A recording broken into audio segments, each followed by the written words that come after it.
Yeah, welcome back to Den Kim TV. Now, this one goes to the youths and specifically for the youth.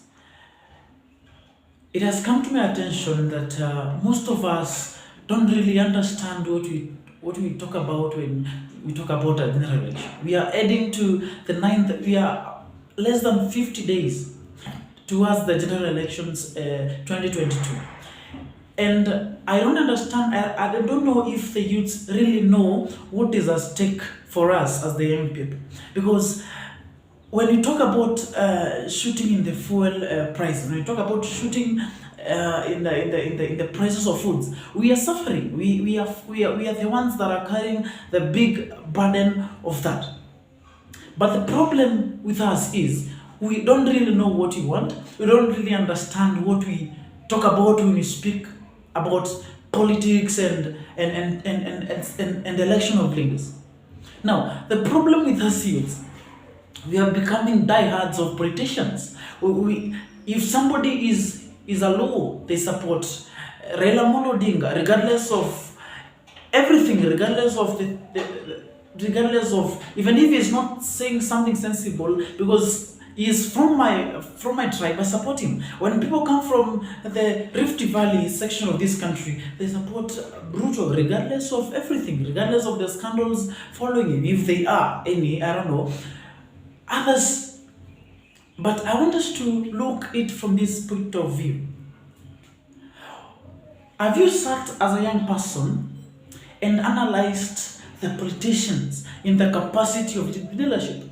When Raila Odinga stands and talks about the 6,000 per month, is it really applicable in the economy of the country today? Because if that money is going to give us 6,000 per person, then you're going to end up in an economy flooded with money and inflation. Giving people money has never worked in any economy. Uganda tried it, and today you can see where Uganda is. Zimbabwe tried this, and you can see where the economy of Zimbabwe is today. So if a politician stands in the pulpit and tells us that he will give us 6,000 a month, and a young person still sticks there and supports him, then it shows there's something wrong with your head. I really admire the young people of this nation who have stood by what is right, who have stood by what they believe in. And trust me, we are in a broken nation. We are in a nation that needs redemption. And but unless as young people we stand and look this nation from a point of it's a broken nation. And other 3-4 years, me and you who are in our youth, who are in our 18 to our 27 to our 30, will be the one that will be the elders, the parents of this nation, will be paying fees, will be feeding families, we will be paying bills. But now the problem is we don't want to say that. We want to stand with a man that we know he will not save this nation. He will not do anything for that locality. You want to support somebody because you're eating from their pocket. You want to support somebody because they come from their family. But there's one thing I want us to do today as young people. I want us to look at this nation from a point whereby it's a nation that needs redemption. And but unless we rise and stand and work for this nation. Look at William Samoei Ruto. He stands and tells us about the bottom-up economy. I support the bottom-up economy. But do him and his crew really understand what we talk about when we say bottom-up? Do they really understand what is meant by bottom-up? Because if bottom-up is put in practice by what it means, by ensuring that the young people in the bottom who are looking towards starting businesses, they are given, they are not taxed. I cannot be starting a business with a capital of 50,000 and somebody else is starting a business with 500,000 and we are taxed in the same way. I cannot be paying the same NHIF while earning nothing as a young person and somebody else pays the same amount and is earning millions. That is what we call bottom-up, strengthening the people at the bottom to ensure a stable economy. But the question is, does his people really understand what we say and what we call the bottom-up economy? Now, that is the question, that is the vital question I want us to ask ourselves. Look at Wajahkoya. He comes with the mentality of planting marijuana and other approaches of the economy.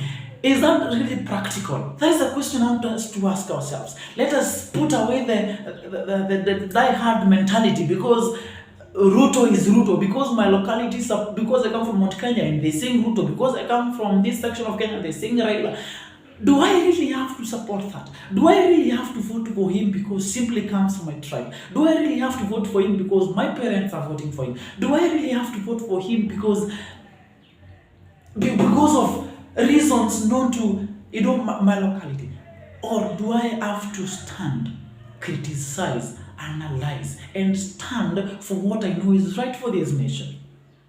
So the young people, I'm throwing this ball in your courts, because we are the 70% of this nation. And trust me, you, as a young people, we've really decided we are voting in Wajahkoya as a nation. As young people, Wajahkoya will rule this nation. If we decide as young people we're going to vote in Raila Amolo Odinga, because we understand that he will save this nation. So let us sit down as young people. Let us analyze. Let us criticize. Let us put all the things in the weighing balance. Let's do our research. And now, as we vote, let us vote knowing who we are voting in. And lastly, I'm telling the young people, if this nation ends up in chaos and in wars after the general election, Raila Amolo Odinga, Ruto will fly out of this nation. Wajahkoya will go back to London. We will be left here as young people of this nation, struggling with a broken economy. And I'll say this: politicians don't have problems. You are the one who have problems. So don't vote in our politicians out of mercy, because they don't have problems. They can feed their families. They can feed themselves. They can pay their bills. But we are the ones who need help. We are the ones who need a stable economy. We are the ones who are in need of employment. We are the ones who are in need of good roads. We are the ones in need of a stable economy, of a conducive environment for self-development, for education, to do business and to do other things. So as we are doing these things, don't allow a politician to give you 500 shillings to cause chaos and to cause other problems, because trust me, we have seen it. No, but unless you're stupid, but unless your eyes are closed, but unless I don't know what you are. If something happens in a place, for example, what happens in Jacaranda the other day, in Embakasi, what happened? The politicians took their vehicles and ran away, left Kenyans fighting. Now you get out of that ground with injuries, with mental problems, because you were injured in the head. Now that politician flies away. It happens. When there's chaos in a place where a politician is, the bodyguard surrounds him. They get him into the chopper or into the vehicle, fully armed with the bulletproof skins, with bulletproof windows. They take the vehicles, run away. You're left on the ground with bullets, tear gases, but you still want to become a diehard of that politician. If he truly values you, why has he not taken you into his vehicle and is running away from that ground? Why has he not taken you? Why has if a politician cares so much about you, like you do, because you want to become the president? I want Wajahkoya to become the president. I want Raila to become the president. If he doesn't become the president, atatuingia kwa vita. Stupid. Because if he cares so much about you, why has he not taken the 1,000 acres of land and divided into sections and given to you, taken you from Kibera and given you a piece of land to settle in? If he does, they don't care about us. They don't even know we exist. They have never even that 500 shillings that you are given. It's not even them who give you, it's their agents. They don't even know you exist. They say, enda upewa vijana. Enda upewa vijana 500, uambie nikiingia kwa ground.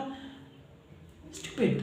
Now, I want us as young people to open our eyes, to start seeing things in a clear mind, to start seeing things in a clear vision. This nation needs us. We don't need politicians. They need us. There is a mentality I want us to start having. The politicians We don't need politicians. They need us. And once we start taking that into heart, then you will start making sober decisions. We'll start choosing leaders, not from the spite that they come from my locality, come from my family, come from my tribe. No. We'll start choosing leaders because they have what it takes to lead this nation. And trust me, if we start thinking from that angle, this nation will be saved. This nation will be better. This nation will be a country without humiliation. I'll leave this to you as young people. Tomorrow will still be here. And the day after tomorrow will still be here. So, it's upon you to decide whether you want to live in a nation knowing that you killed your brother for the sake of a man who never knew you and who doesn't care about you, or you'll go down in history as a generation that saved this nation, that fought for the independence of this nation from the shackles of corruption, from the captivity of oppression by leaders. And look at this. Fuel have gone high, foods have gone high. Even that MP from your locality, they have the power, they have all the time to go in parliament and increase their salary, but they have no power, they have no time to go in parliament and implement things that will ensure that the foods and the prices of food in this nation are favorable for common mwananchi. They don't care. They don't. They have all the money to pour in buying flights of helicopters. They have all the money to buy cars worth of millions for campaigns. But they have no time to take 31 billion to invest in the food industry to save a common mwananchi. And you still want to be a diehard? You still want to die for that man? You still want to die for that politician? Come on, youth. Let us think. Let us reason. Let us think. This nation needs us. This country needs us. And trust me, we can make a good decision for this nation. We can choose a leader for the MCA seat. We can choose a leader for the MP seat. We can choose a governor. We can choose a good women rep. We can choose a good senator. We can elect the best president this nation needs. And trust me, if we do that, we will be in a better place tomorrow. But if we don't, we want to fight, we want to throw stones, we want to do what? You kill your brother in the process. You'll be shot in the process. And that politician won't even attend your burial. When you're being buried in Kanyamkago, when you're being buried in Bore Constitution, you're being buried in Tharaka County, you're being buried in Bondo, and you're being buried in Garissa, or you're being buried in Lodo, that politicians will not be there. They will be doing their campaigns, they will be doing their conference meetings in America, and you still say, I want to die for them. Come on, guys. Come on. So let us think. Let us reason. Let us come from the point that we want to save this nation, and we will do that. And trust me, this nation will become a better nation if me and you know that the politician needs us. We don't need them. When me and you decide to do a fair election, when me and you decide that we want a peaceful nation, we shall have that. God bless you. God bless Kenya. Thank you.